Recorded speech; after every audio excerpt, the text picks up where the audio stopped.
Hi hello வணக்கம். இது உங்கள் தென்காசி சாரல் யூடியூப் சேனலுங்க. இன்றைக்கி வீடியோட கண்டென்ட் என்ன அப்படின்னா, ஆப்வியஸாக நீங்கள் பார்த்துட்ருக்கிறது தான். ஓகே, நான் அந்த இடத்துல தான் இருக்கிறேன்.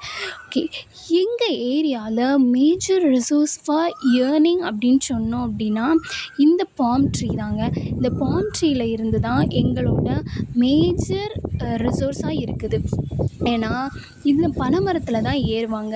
இங்கே பீப்புள்ஸ் எல்லாருமே பனைமரத்துலேருந்து ஏறி அதில் உள்ள பதநீர், நுங்கு இந்த தான் வச்சு தான் எங்களுக்கு என்னவா இருக்குது அப்படின்னா, இதெல்லாம் தான் எங்களோட மேஜர் ரிசோர்ஸாக இருக்குது. எதுக்கு அப்படின்னா டெய்லி வேஜஸ்க்கு. ஸோ இதை நீங்கள் பார்த்தீங்க அப்படின்னா, அவங்க வேறு எந்த ஒரு மிஷின்ஸோ வேறு எந்த ஒரு எக்ஸ்ட்ரா கருவிகளும் இல்லாமல் அவங்க தங்களோட கைகள் கால்கள் யூஸ் பண்ணியே பனைமரம் ஏறி இறங்குறாங்க. அதிலிருந்து மேலே உள்ள பொருட்களையும் கொண்டு வராங்க. ஸோ இது எவ்வளோ பெரிய விஷயம் பார்த்தீங்களாங்க. ஸோ இன்றைக்கி கண்டென்ட் அவ்வளோதாங்க. இந்த வீடியோ உங்களுக்கு பிடிச்சிருந்துச்சுன்னா எங்கள் சேனலை சப்ஸ்கிரைப் பண்ணி லைக் பண்ணி உங்கள் ஃப்ரெண்ட்ஸுக்கு ஷேர் பண்ணி விடுங்க. ஓகே, நெக்ஸ்ட் வீடியோவில்